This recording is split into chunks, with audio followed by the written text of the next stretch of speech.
I'm a savage. 21. Smacker, booty, and magic.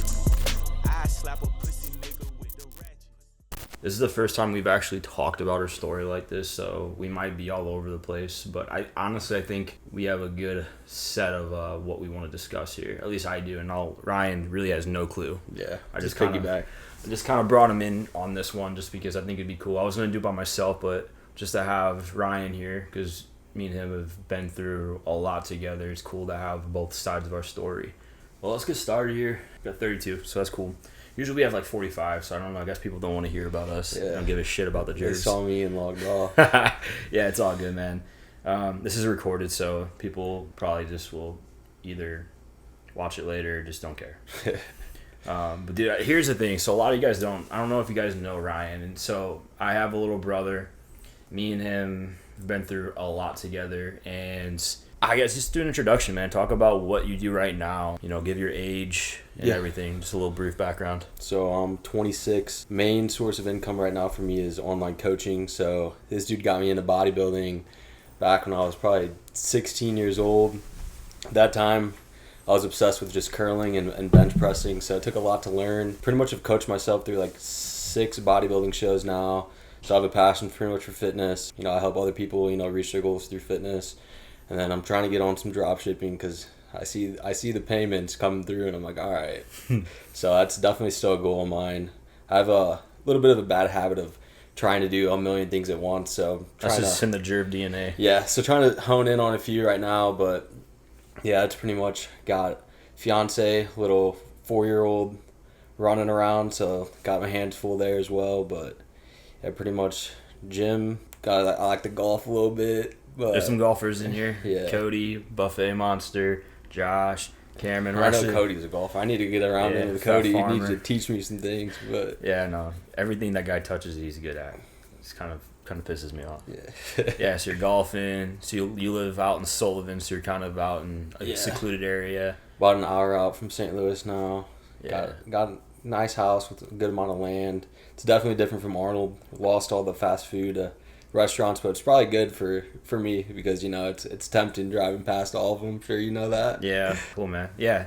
And so really today, guys, is just kind of like our story, like what we've been through, kind of like, because this isn't like a sob story, but we've seen a lot of adversity in our lives. We do have an older brother too, and it's not to say anything against him. It's just like there's 2 different paths you can take when you get into adversity, right? You can go down the path of victim mentality, or you can go down the path of like, I'm going to live the best life I can from what cards were dealt to me, and I'm going to figure it out. 100%. Right? And like that's one thing I want to talk to you guys about. It's just like, don't be a victim of adversity, and allow the adversity to create character and make you a better person. So that's the whole purpose of like why I wanted to get us together and do this podcast. Plus, it would be really cool for content just to talk about, a little bit more people may not know about me or you. Yeah. So let's talk about, how we grew up in that. So I think, it's fair to say our house was not there's a trailer and then there's a smaller house than a trailer. It's like a manufactured home. It looked like a shed. Bro, like tiny. Yeah, literally I could leg press the house. But honestly, growing up, like that's one thing I didn't really realize, that we were so down in the pool of wealth. Like, I felt like we still, we're living a good life. And then honestly, until we moved, I didn't realize like, oh crap, like there's a lot more out in the world. So as a young kid, I feel like, we were, like we didn't have it bad, but like if you look back at it now, you're like, oh shit, we were dirt poor, 100%. But it's just crazy perspectives that we had, you know what I mean? Yeah, it is, man. Because like you don't know what you don't know at the end of the day, and like don't get me wrong, we didn't like have horrible childhood. I didn't say our childhood was awesome. Oh yeah. We were in a neighborhood where kids actually played outside in the subdivisions, and people actually were being kids. Got in a lot of stupid trouble for stupid stuff that kids do, but for sure. Learned a lot from it. But so I just remember like our parents, they worked paycheck to paycheck. Oh, for Looking sure. back at it, we struggled, right? Like McDonald's was a luxury food for us. Oh, it was $1 menu. Yeah, and it was $1 menu luxury, right? I remember like once every 3-4 months we'd get an Emo's pizza, and I'd be like, oh my gosh, this is insane. Yeah, like, and Emo's is like top of the top here in St. Louis, and it's expensive, but it's not like it's not a restaurant steak. Oh, no. Right? Like, we never saw that growing up. No. But, like, I remember when our parents would be like, yeah, we're getting McDonald's tonight. And me and Ryan would be like, dude, no way. Like, yes, let's go. Like, stuff like that, because we just never got to see it. It was typically, like, Sloppy Joe's, like, hamburger helper, ramen noodles. Like, that was our dinners. And don't get me wrong, I'm blessed to have that type of, at least we got food, right? It could have been way worse. But I just remember seeing that, man. And I noticed, now when I look back, I noticed a lot of stress that was on our parents, you know, like, they wanted the best for me and Ryan and what we were going through at the time. And it's just like, as we grew up, our mom, you know, she started getting migraines, you know, and it became like an ongoing, constant month-to-month thing. No, it was like towards the end, I think she logged 250 migraines in 1 year. Was it really? Yeah. That's insane. I didn't know that. Yeah. Yeah, so 250 migraines in 1 year. And let me tell you, like, seeing your mom being in that pain is not fun. Like, I was a mama's boy, you were a mama's boy. We love our dad, but man, our mom was like, she was the glue to a lot of things. And so seeing that stress happen to her and these migraines, it took a toll on me and Ryan for sure. So like, I think that had to do a lot, now looking back, with financial stress, a lot of stress in our lives. 100%. You know? Well, if you go back before so we lived in High Ridge in that small home, and essentially they filed for bankruptcy, and before then I think the things that we were getting was all through credit. Yeah. So, like, it got to the point where we're like, oh, we're getting all these new things, and all of a sudden it was, oh, we're moving. But we had no idea that the reason why we were moving is because they went bankrupt. So it was like, obviously, that alone right there had to be a major stress. They were probably thinking about that for years, you know, going into debt and more debt.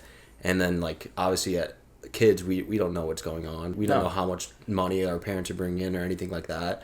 So obviously, I think that had to be a huge factor. I mean, both of our mom and dad both worked for grocery stores. So yeah, that in itself should say, you know, how much money they were bringing in. And then obviously towards the end, my mom couldn't go to work when it came to having a migraine every single day.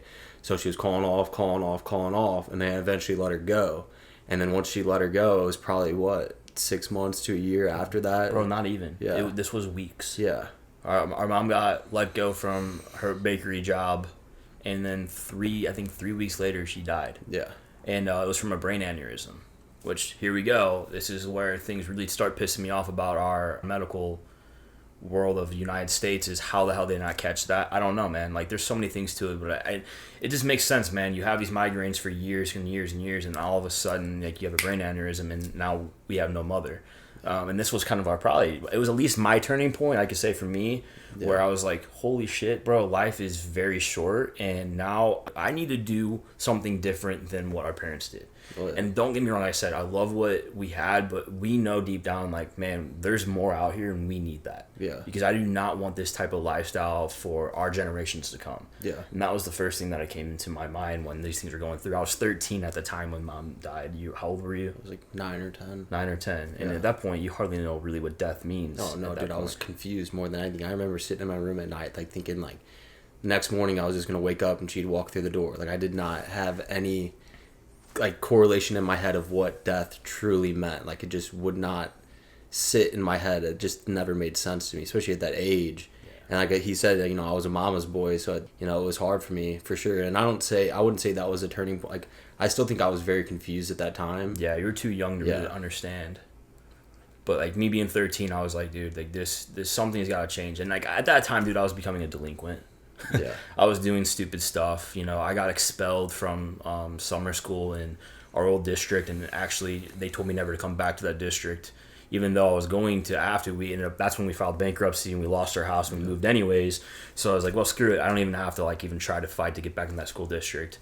I remember you went up to Kmart, stole a bunch of the Razor flip phones, and then they're on their way back and they're like, you know what, let's steal something else. They ripped some dude's pocket bike out of their garage. That wasn't me, bro. I was like, they were out front, bro. The guys were out front. The dude stole the pocket bike out of their garage, and we had to run on foot. And then how far are you gonna get? Ronnie shows up, and then like 10 minutes later we hear some knocking on the door. All freaking cops sitting there, and they're like, we need to talk to your son. Bro, yeah, I was like, oh. And next thing you know, we're all cuffed. They took all their stuff. That was definitely a turning point. I'm like, man, I'm hanging out with the wrong people. we would fight for no reason. Remember Oh. that? We'd go in the field and like, all right, bro, let's fight. Yeah. And we'd just start throwing hands. At like 12 years old, 10 years old. And the Rojo show? Yeah.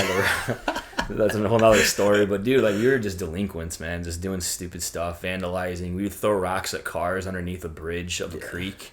Well, no, and then another touching point. I think we had 3 meth houses blow up in our old neighborhood. So that shows kind of where we were at. Oh, bro, yeah, right down the road. Influence-wise. So. We had meth all around us. Our older brother was cooking meth in our shed.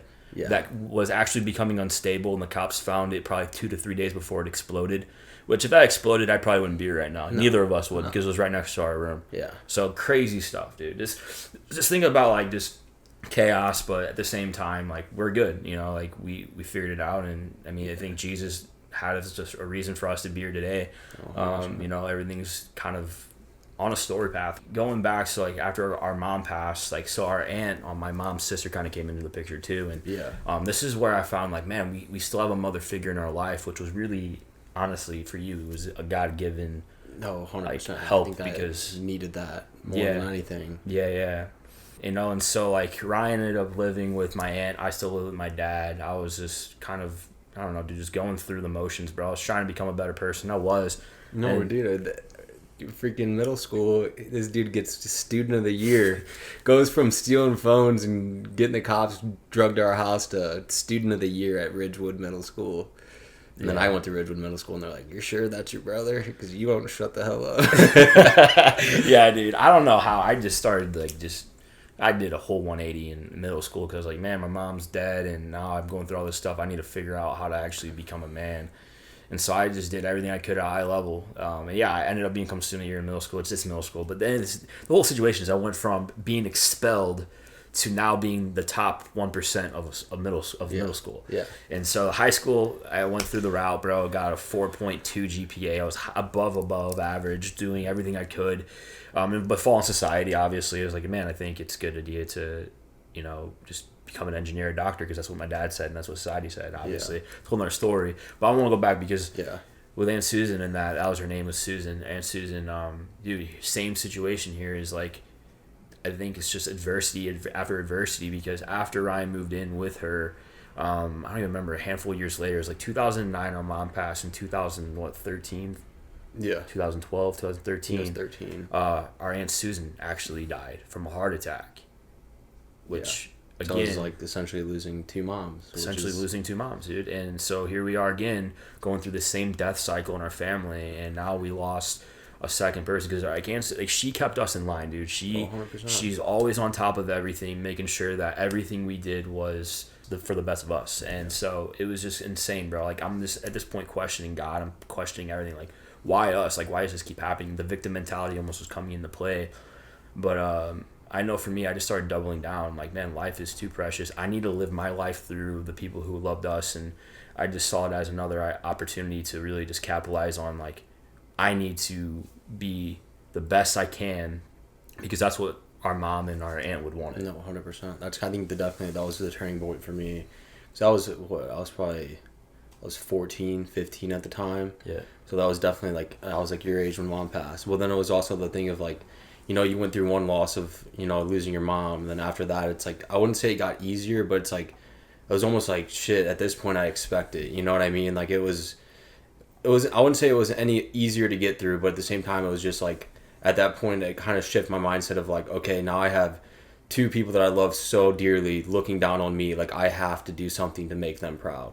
I would say I definitely still, like you said, you know, the victim mentality was coming out, but it was a quick turnaround of like, okay, like, life is short. Like, I need to do something. I need to make them proud. I want them to be looking down on me thinking, okay, like, proud of me at the end of the day. Yeah.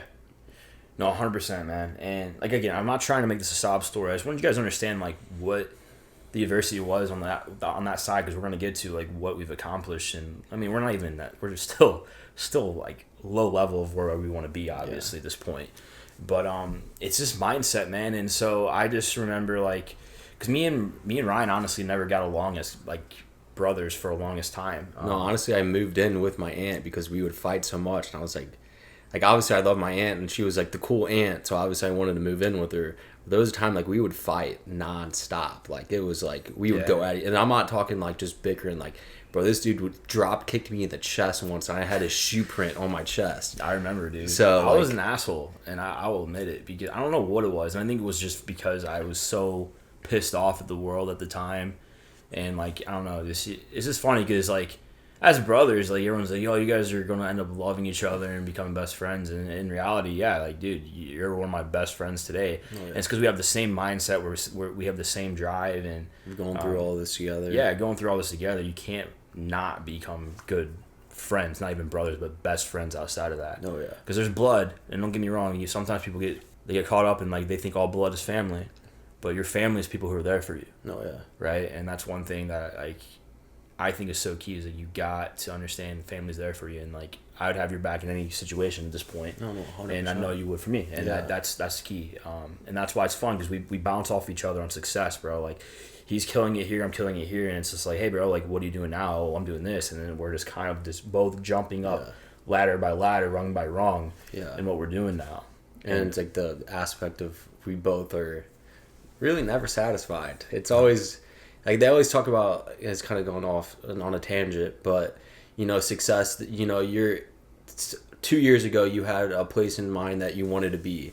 You reached that point in life, and then you're like, you think that'll bring you happiness, but realistically there's a next goal once you reach that goal. So it's like, you got to take time back to like sit back and be like, okay, like, I've reached that point I was thinking about 2 years ago that I said where I would be happy. So I do need to be happy in the moment, but at the same time, there's always more progress to be made. So that's why I think we both have that mindset of like, we set these goals and we're like, once we get here, we'll be good. But then we get to that and we're like, let's keep going. Yeah. So I think that we both have that, that drive, that, that's what, we have so much like same like goals and ambitions through life. And that, I think that's what like, keeps us accountable at the same time too. Yeah, man. 100%. And so, like, I don't know. There's so many ways we could talk about this, and I don't want to get too much off a tangent. So let's bring it back in here. You and I both went to college. Yep. I ended up graduating. You ended up flunking out, right? Not flunking out. I had a 3.5 before I dropped out. You just said this. It was like COVID hit my junior year, and freaking Scamway got an offer from me, and I was like, oh, I'm gonna be a millionaire. Obviously that didn't work out. Yeah. But then honestly it was still like a blessing, because that's when I was like pursuing fitness. Like, I went from like 10,000 to like 50,000 followers in that time, really just focusing on that, and that's what kind of built my career in fitness. So I think regardless, I got a finance degree. I've never been I worked Quick Trip when I was 16 years old, and that made me realize and they work you like a slave. And then as soon as I did that, I racked up some money. Like, I was working 40-hour weeks. I was grinding my ass off. But after that, I was like, dude, I do not. Like, I had these managers barking at me, telling me to go clean the toilet and shit. And I'm like, bro, I do not want anyone telling me, or I'm 5 minutes late, they're reaming me. I'm like, dude, I cannot do this. Yeah. So, like, after, dropping out of Mizzou, having that freedom of like, okay, I set my hours. I'm the determiner of how much money I make. It just felt more of like how my mindset works. But yeah, man, that's the thing that you and I have always felt, though, is like, fuck a boss. Yeah, I hate somebody who tells me what I gotta do for this amount of money. Yeah. And like, I don't know, this is a thought, but Mom was very like, she was strict. She would like not let us do whatever we wanted to do. Yeah, she definitely. But the thing is, and then Dad kind of just let us. He trusted us, and when like a little it got too to the much. point, but it got to the point like I think at that point like we didn't know what was right and what was wrong. Like we probably did some stupid shit that we shouldn't have, but I think almost that relief of like after Mom did pass away and like Dad letting us do whatever we wanted, and we're like, oh, this is kind of nice. I think that kind of leads to the mindset of. Dude, that's very true. Like, and like freedom almost helped us become better people. Yeah, and then the freedom, like later in life of working a 9 to 5 versus being able to do something on your own. Like I feel like it correlates. Like they say everything happened for a reason. Like by all means, I would no question in my mind I want my mom to still be here. But they always say that God's got a purpose. God's got bigger plans for you, and He's gonna you're gonna learn these lessons through life that are going to benefit you in the long run. And I think that, that's one aspect to take out of it. Like, you do got to be positive. Like you said, you can't play the victim mentality of like, why me? Like, there's going to be something that comes out of everything bad in a good way. Like, it's going to happen. You know what I mean? Yeah, that's what I said. It's God's story regardless. And that's what I have to understand is like, obviously we don't want that to happen, but man, it's like, I think it's just a bigger story to be told. Yeah. And that story hasn't even been finished yet. No. Which is the crazy 100%. thing. It's just, I'm 29 and you're 27? 26. 26. Yeah. I can't, I can't remember the numbers anymore, man. I feel like I'm already 30, which I will be soon, but. Old man. Yeah. Status. Yeah. But let's say I'm 30. Before I'm even 30, what I've accomplished, and like what Savage is going to become. And oh, dude, 100%. It's just, it's insane. Yeah, it's insane to think about. Because we're just starting, bro. Like, the whole vision of Savage is just to change lives now. Oh, dude, yeah. No doubt. Yeah. But I think that's both aspect that we have is like change lives. Like, we don't want it just for ourselves. We want to be able to expand it. And the same thing, that's why, I do fitness coaching. Like, I'm like, bro, I know this shit. Like, I can get you shredded, and like, I know what it feels like to be shredded, and I know you would want to be shredded, so like, let me help you. You know what I mean? Like, same type of aspect. Like, obviously the amount of money you can make with drop shipping is ridiculous, completely life changing. So like, being able to give people that opportunity is, it's the same type of concept. You know what I mean? Yeah, dude, 1,000%. It's a gospel fact. Yeah, it's a gospel fact.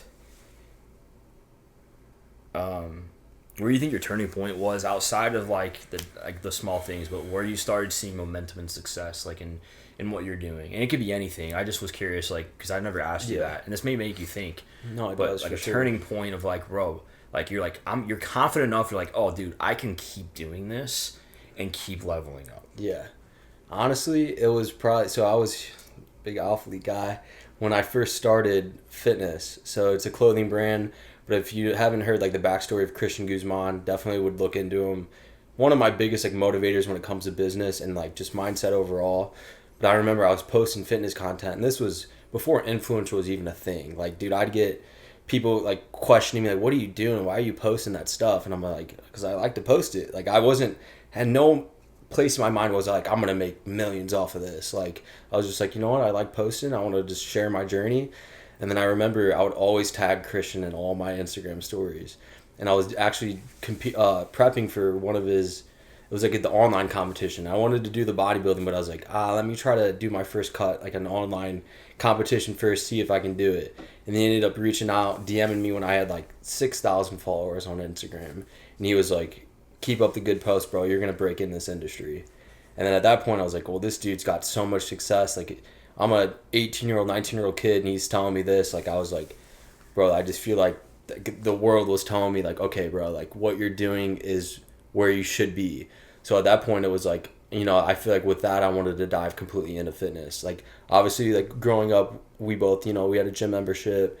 And, I always, like, I wanted we were both short dudes. Obviously, you got to compensate somehow. So you get some muscles. Yep. So, like, that's kind of where it started. But then it was like, I saw Christian like making a career out of it. And I'm like, okay, if you can make a career out of fitness, like, why can't I do it? So at that point, I guess when he DM'd me, I think that was like my first initial turning point of like, okay, this is something I want to do. Like, I don't care what it takes to get there. I'm going to keep just posting my shit. I had people, I remember working out the Mizzou rack.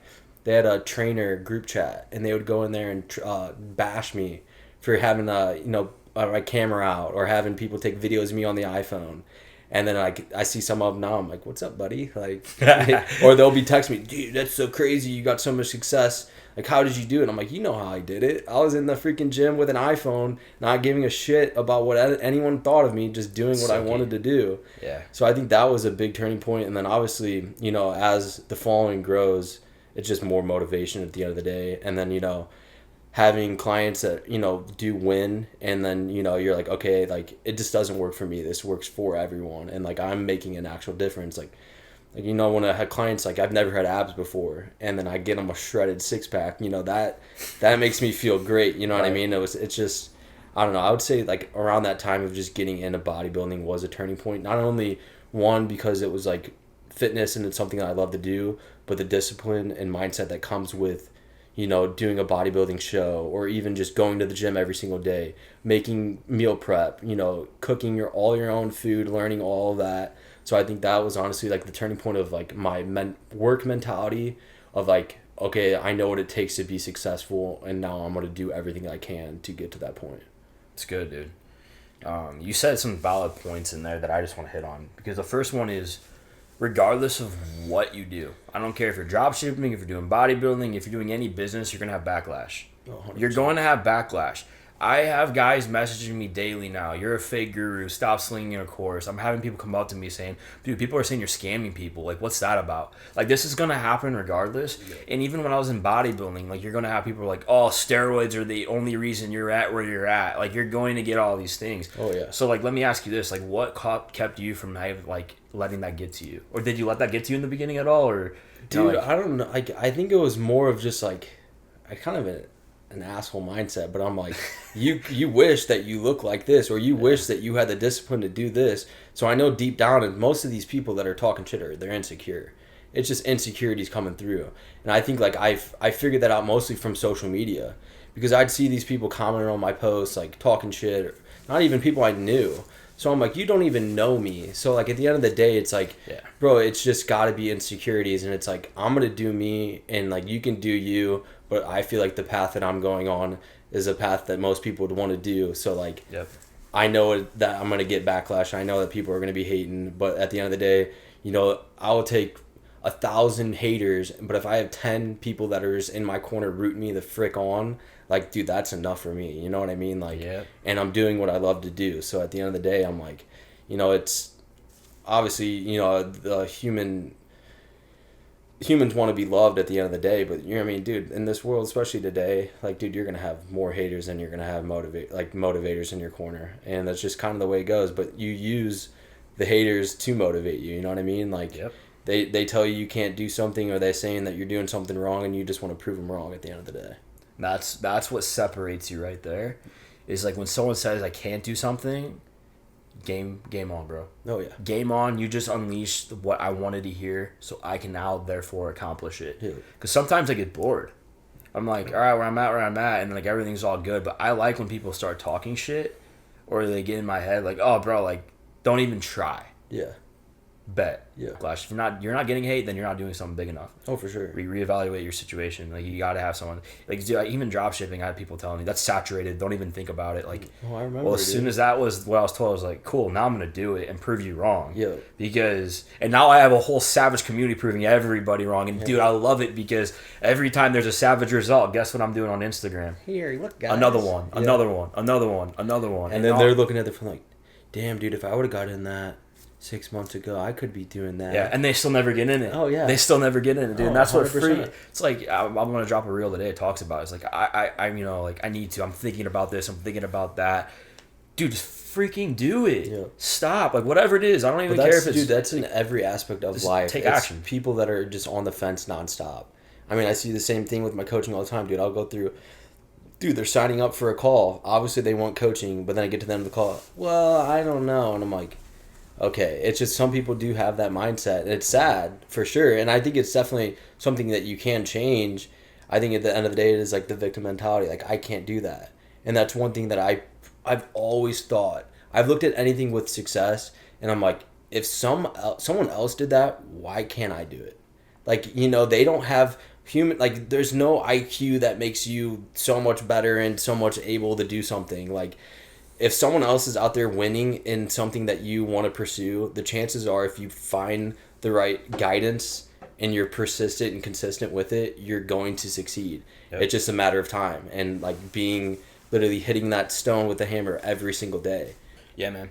That's where I see a lot, like when me and Cody mentor guys, I can tell like within probably 12 transactions if this guy's going to be worth our time to invest in to get to a success, or not even bother. No, because sure. Who's determined. Yeah. Like, Alzu Beer's a good example. He's a guy who we're mentoring right now. He's a client of ours, and it's a crazy story. I don't want to speak for him in here, but when his story is ready to talk about, you guys are going to be inspired. Let me just tell you that, okay? But the guy was negative, just hardly making a certain amount of money, but he's been progressing slowly. Yeah. And the guy's been doing it now for months. He gets into with us. We kind of shift his mindset a little bit, but he stays consistent. The dude now hit a $4,000+ day, almost a $5,000 day yesterday. He's making $1,000 a day profit right now, and he's riding this wave of momentum. And but here's why I wanted to work with him: his determination, his persistency, and his consistency. All three were aligned, and I know I could take this guy and move him on to a bigger number of work, of whatever, So if you just have a determination, like, all right, bro, like, I gotta stick to this and stop hopping bridges too many times, which I see a lot of guys do too, is like they do so much here, but they don't see results within a couple of weeks. They move on, and you see that probably in fitness. Look at the New Year resolutioners every year, and that's something you and we've been really good at. Is like, I'm going to keep doing this until I know I've mastered it. And therefore, when I master it, if it's not for me, then okay, I'll reevaluate. But you have to put 10,000 hours into anything. That's like a fact to become a master at the craft. And most of these guys who get into Savage, or even when they're in other communities, anything it is, if you don't give it at least a year, don't call it a career, don't try it out. Like, don't try it out, but you have to actually go all in if you really want to see the success that you see from other guys. Would you agree? No, I agree completely. And I would say too, like we've talked about this multiple times, is success is linear. Like, if you look at anything of like anyone that has succeeded in any different category of anything, they did the same exact thing, different things, but in the same exact way. And it's just like, that's what separates, the people that, do a couple things and like, oh, I can't do it, done, versus the dudes that are like, okay, I didn't do it this time, what can I, take a step back, what did I do wrong, how can I improve, let's do it again, you know what I mean? And like, I think that's what a lot of people don't understand, is like, anything that you want to do that there's success in, there's just principles that you have to follow and stay consistent with in order to get there. It's just, if you don't continue to do those things, that's when you essentially become a failure and you quit. And like with bodybuilding right now, when you first started out, your first show, what was your placement? Your first ever show? Second. And was it a very low amateur show? Oh yeah, with not even a good show. It was the second bodybuilding show that the federation ever like held. So, and now you are landsliding overalls in pretty decent shows. To a point now where like pro card is what? And that far away from you. Yeah, for sure. But a handful of years ago, you weren't even looked at by judges. No. Judges had no idea who you were. No one gave a shit about your physique. But now let's talk about this real quick. Martin Fitzwater. If you guys don't know who Martin Fitzwater is, I'll just give you a rundown. He's one of the top four best Olympian bodybuilders in the world. He seeked out Ryan. Ryan didn't go to him, okay? Listen, he seeked out Ryan and goes, I want to work with you because I know that you have potential to go far and beyond what most guys can.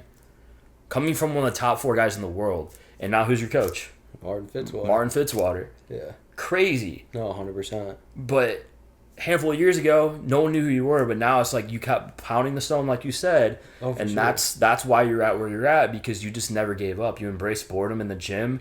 You actually love what you do. Yep. And you embrace it every day. And I think one thing what I do have success in bodybuilding too is, I think a lot of people's issue, especially maybe like with drop shipping, and they get in, they're like, I want to make $1 million, and they don't make $1 million off the rip, and then they're like, well, this isn't for me. But if they continued going, $1,000 a month, $10,000 a month, 15, slow, even you might have a month where you absolutely kill it. But I think it was the thing with bodybuilding why I had some success is like, I set smaller goals for myself. Like, it was like, first goal was, I just want to get shredded. I've never had abs. Like, I want to get shredded. Then I was like, okay, I want to do a bodybuilding show. I did a bodybuilding show, no expectation. I didn't think I was going to win, and then it got to the point like, all right, well, I think like, I could do decent at a bodybuilding show, did decent. And then, even the following show after that, I was like, maybe I could get first. And then I ended up winning overall. So it's like, I didn't set unrealistic goals for myself. I mean, obviously, everyone, like, I would love to step on the Olympia stage one day, but it's like, don't try to start your journey and think that you need to be at the very top. You're going to get little wins in between that before you reach to that level.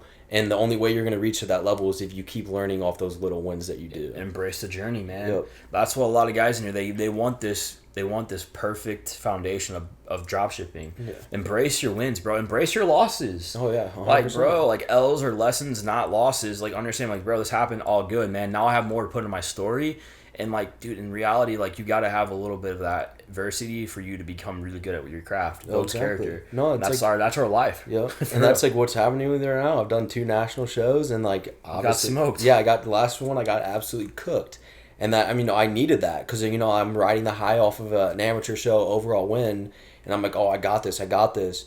And then now, I take the loss at the national show. Now I'm back in the lab working harder than I ever have. Yep. So it's like, I didn't take that like, oh, the judges don't know anything or I look the best. It's like, no, like I have work to do and I know what I need to do to get better. And like, that's same thing. You take $1,000 loss on drop shipping, go back, evaluate what you did wrong, what you could do better. And then when you go back at it, you work twice as hard to get to that number. You know what I mean? Yep. And that's the thing. That's why with the round table, like, be okay to just to discuss your loss and why it happened. And we, guys who have experience with that, that's why we're there. That's why I love community, because you have everyone in every piece of level in there. And so you can't lose if you just listen and you let people guide you and I think there's consistent. a big thing just mentally when you speak of your losses. Because it kind of gets, because a lot of times you fuck up, you mess something up, or you fail, and like it sits on you, and you're just thinking about it over and over and over in your head, and it's scientifically proven, bro. If you share those thoughts, get it off your chest. I'm not gonna push religion, but pray to God, like tell Jesus, like this is not where I want to be.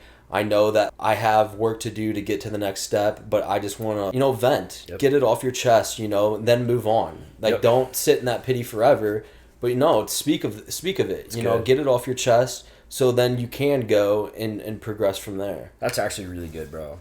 And I've been doing that a lot more. It's like, man, like, why'd this happen? Well, let me pray on it and see, like, maybe this was a reasoning for this to guide me to a better direction. Exactly. It releases it from you. You give it to God.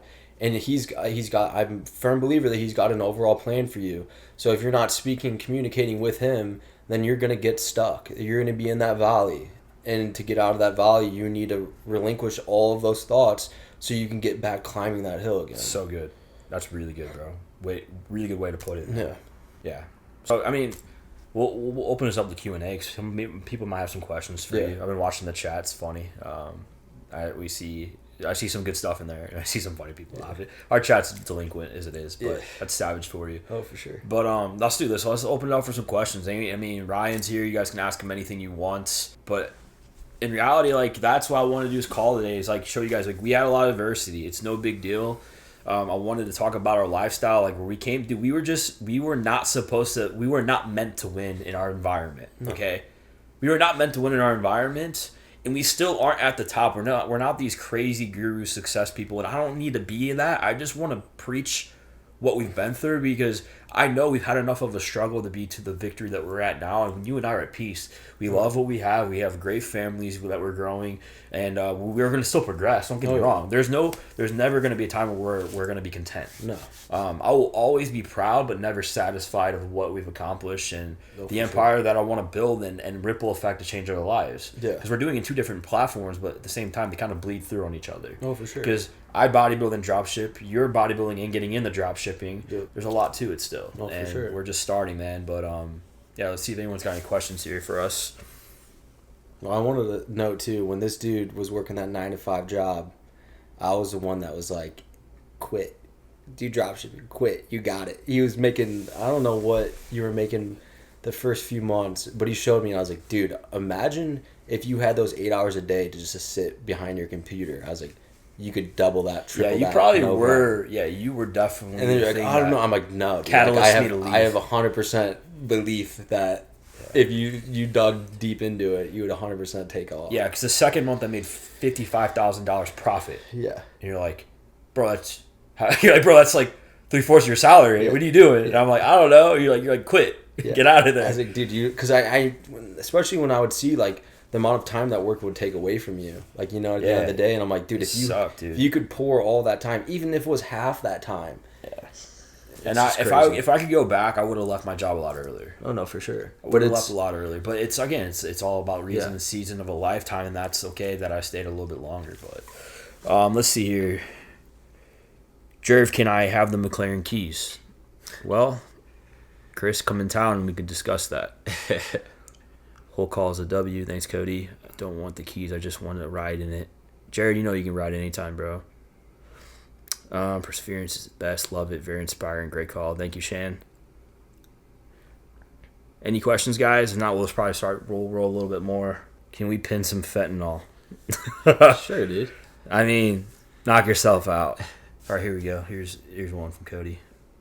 Can you read that? Or you want me to read it? 175. How fast can I hit 190 and be a shredded monster? Depends how you want to do it. On fast, there's some stuff you could take, but if we're talking all natural, I mean, bro, it's eating at the end of the day, pushing yourself in the gym. Obviously, 175 to 190 of pure muscle would, if I'm being honest, I mean, if you've never worked out before, the beginner gains would be absolutely insane. Yeah. So, I mean, you could easily be 185 in a year from now, with that tissue. But, I mean, dude, it all comes down to just the amount that you're eating, prioritizing whole foods, really pushing yourself in the gym. Someone goes, how much is your coaching?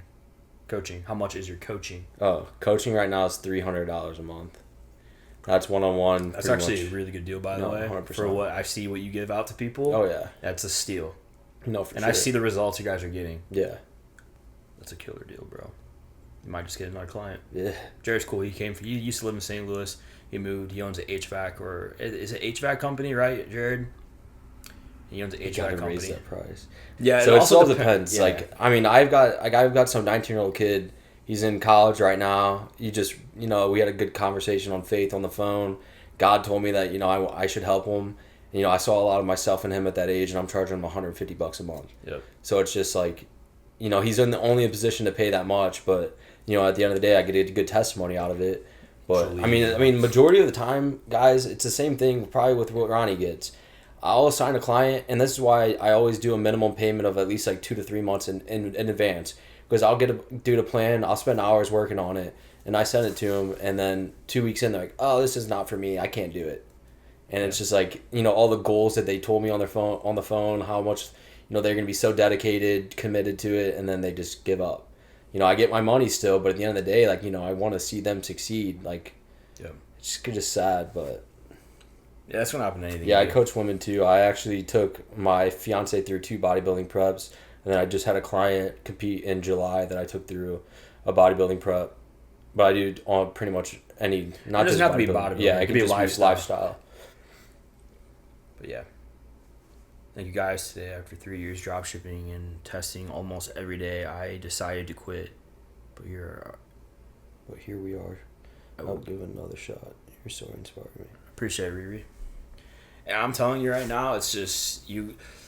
I never tell someone to quit their job unless they know without they have to have that conviction. And one, you need to be able to know what you're willing and capable of providing yourself financially. But it's well worth it if you know that you have things set aside. I was actually talking to another client of mine just about this. He called me the other day and he was like, "Yo, Ronnie, man, it's deep down in me. I kind of think I need to quit and go full time in this." And I'm like, "Well, what's your salary right now? What do you have set up?" He's like, "I got a year." I said, "Dude, even if you've never touched drop shipping, you already paid me for your time. I can get you there real quick if you just follow the blueprint and we get you down. You're determined, and you can work on your own while I guide you." That's that's all it comes down to. It's like bodybuilding's the same way. A lot of these guys, they think, "Oh, I got Ryan as a coach. I'm just gonna flip of a switch and you're gonna look great." Yeah. No, man, you're just literally guiding them. You're giving them a blueprint. Yep. You still gotta work hard at it. You're not repping the reps for them. And that's just the thing. Everyone will just want to see the quickest, the easiest way, but a lot of times there's no quick or an easy way. You just have to freaking put your head down and do the work. Let me tell you this too. Like, obviously, when we're talking about steroids, we're talking about gear. Okay, obviously, I'm not natural.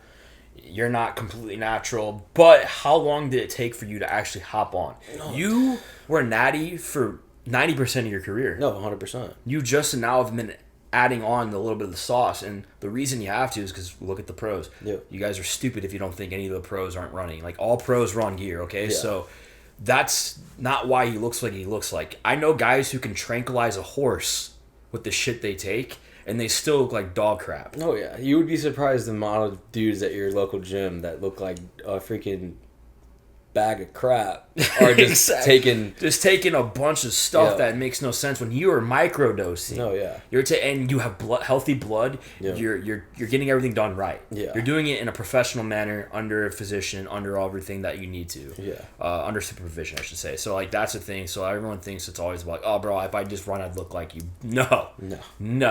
Because it's honestly, you got to work twice as hard when you're running stuff. Oh, 1,000%. It's like you try to put a 4-cylinder on or you try to put a turbo on a 4-cylinder. Well, if only 2 cylinders out of the 4 are working, you're still not going to beat the 4-cylinder that has no turbo. No, for sure. Because your motor's broken. Yep. Have a foundation first, and then you can add things to it. No, 1,000%. And I'm not telling anyone. I would discourage everyone to start running unless you're doing high level competition. No, I always tell all my clients that they ask, and I'm like, do you plan on competing to the pro level? And they're like, no. And I'm like, there's no point. It may be TRT if you need it. Yeah. If you need it. I have these 18-year-olds like, bro, my test is at 500. Do I need to get on? I'm like, no, you're not even at your peak yet. Yeah. Stay away. No, for sure. Stay away. And then I always tell people too, it's like, dude, if you haven't completely perfected your meals, your nutrition, and your training, dude, you're just wasting. Like the natty potential is insane. Like you hopping on early is just going to minimize the gains that you could get naturally. Just ruined your whole career. Yeah. Jared asked, hey, my testosterone is at 265. Is there a way to get it up higher naturally, or should I just go to TRT? This is a good question. And Jared, I think you're in your 30s, right? I think he's in his 30s. I know he's an older guy. He's not. He's 35. Yeah. I mean, there's definitely ways you can get it up naturally. A lot of it becomes through diet. There's a few supplements that you can take, but at the end of the day, once you hit a certain age, dude, you're just going to be on the decline. And genetically, some guys have higher tests. Genetically, some guys have lower tests. So I mean, I would say people think that taking testosterone is unhealthy, but it's literally taking the exact compound that your body makes and just putting it in your body instead of your body having to make it. So it's not unhealthy. It's unhealthy when you abuse it. If you're taking multiple grams a week, then you're gonna be unhealthy. But if you're taking 150 milligrams a test a week, there's no health risk or benefit, or you're not gonna hurt yourself by any means, because you're still gonna be in the natural levels. So I mean, it just comes at the end of the day if you want to put a needle in your ass, but but there's definitely, I would say the main aspect is just diet is how you would increase natural tests. I would start with diet, especially when people come up to me and they're like, well, bro, my test is low. I'm like, well, are you eating healthy? Yeah, because you are what you eat. Yeah, and that's the thing which I preach with a lot of my clients is, dude, if you're eating fast food and just processed food, what the ingredients they put in that stuff now is 100% reducing your testosterone. Yes. If you're eating all whole foods, dude, you go back, there's a study that from they did testosterone in men of the 1940s to 50s, and it was a 740 was the average, and then now it's I think the average is 350, and I 1,000% believe that it's the food, the processed shit that everyone eats. I'm not saying don't go and eat a freaking burger, it's everything in moderation, but if you're eating Taco Bell, McDonald's, for every meal, or just a bag of chips, dude, you gotta expect your shit to be crashed. I love this analogy. If you had a race car, would you put regular gas in it? No, because it would drive like absolute shit. So why would you put shit food in you if you want to be performing at the highest level? You want to be putting racing fuel in your body, whole foods, healthy foods. So I'd say at the end of the day, it's that's what I preach more than anything is your health. You know what I mean? Take care of your flesh, man. Yeah. Take care of your flesh while you're on this ball of mud. Diet, sleep, and some vitamins. Yep. Sleep is a huge factor as well. Yeah, it is. J. Paul. I'm scared because I want kids, and I heard it makes you infertile. If you're not trying to get jacked, bro, I would just go to a clinic, and they will monitor your levels, and then they'll put you on hormones that keep your FSH and LH up, which are your fertility hormones. Yeah. So if those are in range, dude, there's no worry with that. I was just if your main concern is just getting to a healthy level, then dude, I would go through a clinic and have a doctor be looking at your blood work every other month, and at that point, let them know too that you want to have children, and they'll keep your levels in check, so that wouldn't be an issue. Yeah, like HCG, Clomid, there's things out there. Where have you been buying your food, bro? Well, we only got a Walmart and Schnucks and Sullivan. I usually go to Walmart. Bang for your buck, baby. But I mean, dude, it's all Whole Foods. Turn the label around, read the ingredients. If it's got more than 5-6 ingredients, skip on it. It's as simple as that. Focus on your proteins: chicken, beef, steak, salmon. It's like the outskirts of Walmart's where you want to be at. Yeah. You never want to walk in the aisles typically. Because that's where all the Unless you want to get some Rice Krispie cereals for some fire pumps. Yeah. It's just rice, though. Rice, salt, and sugar. Is Jolski still on this call? I don't know if he is, but I got him on the Evogen pump. Oh, yeah. Stuff. Yeah, he's like, bro, this stuff hurts. It's like skin ripping. Yeah, I bought some. I coach people all over. I have one dude. I have 2 clients in Canada. I think 3 clients in Europe, and then I have one guy in Dubai. Yeah, you're worldwide now. Yeah, which is cool. Yeah, if you guys ever have questions, put them in the Fit Room chat. I think it's called Fit Room. Yeah, I think so. Yeah, put them in the Fit Room here, and Ryan, he can help you out on any of that stuff. Just finished carnivore diet for a month. First days lost 10 pounds. 10 pounds of water. It's glycogen. Yeah, the glycogen because you're not having the carbs. Carbs are energy, bro. Don't be scared of them. Be careful with the fad dieting, guys. Yeah. I would say that too. Fad dieting. Like, I used to do keto. Yeah, no, I mean, my first bodybuilding prep, I did keto. And it messed me up. It got you shredded, but, dude, I felt like shit. Yeah, because you're obviously not going to want to do that lifestyle. I didn't, so coming back off that hurt, bro. Yeah. Swollen, my ankles. What do you know about fasting, like up to a 24-hour fast? I mean, fasting is, if you're just doing that, like, there's like a cleanse. I think it's like a 3-day fast, which is good. It gets pretty much all that shit out of your system. But there's actually been recent studies that came out that you don't really want to fast too long, especially in the morning, because you sleep 9 hours in a night. Your body is pretty much gone through all those nutrients. So you're essentially pretty much catabolic in the morning. So if you went and unless you ate like a fat carb meal right before bed, then your glycogen is probably going to be pretty low. So you're kind of catabolic at that state, which means your body's going to be attacking muscle instead of body fat. So, I mean, fasting is good to shorten the window, especially if you're just trying to lose weight and not worry about muscle gain.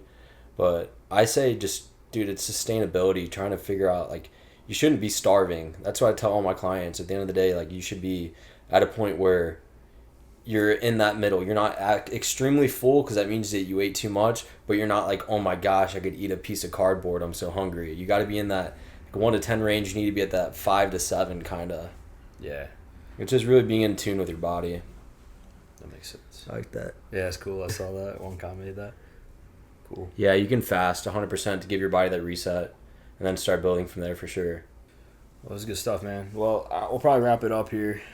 I really hope you guys got something out of this. I know we kind of rambled, but I think we did a really good job on staying on topic to what I wanted to do today. Yeah. And again, this wasn't just to be about us. I just wanted to give a story, another story for you guys to listen to.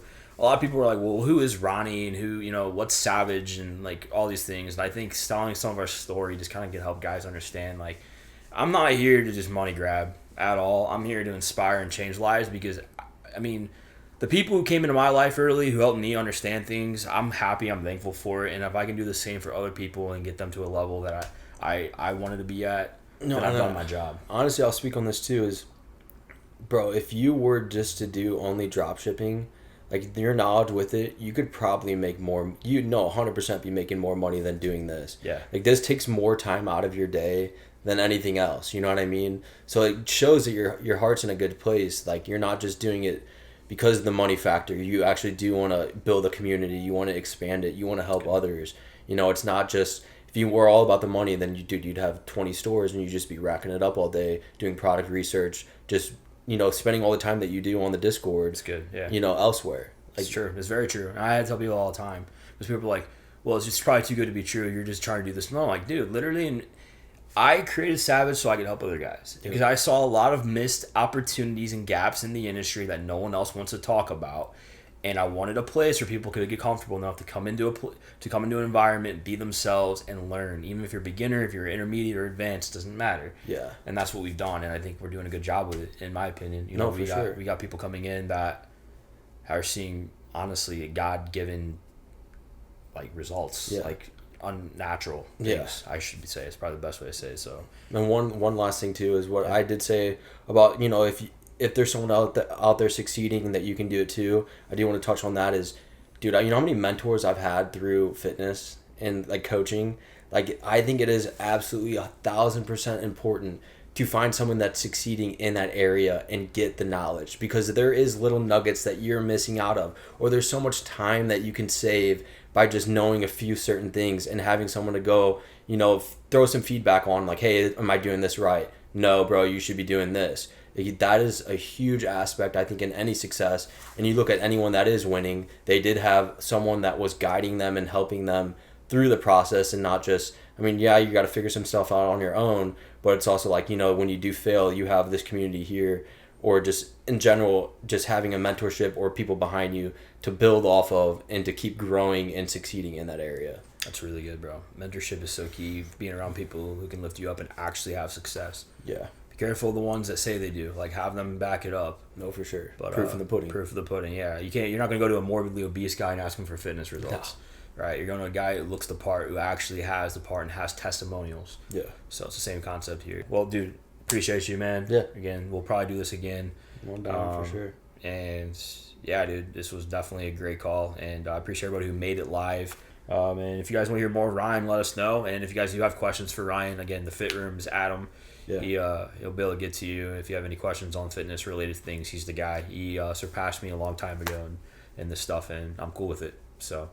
All right, guys, appreciate you. We're going to exit out of this call, and we'll see you guys here tomorrow with Constantinos on Facebook.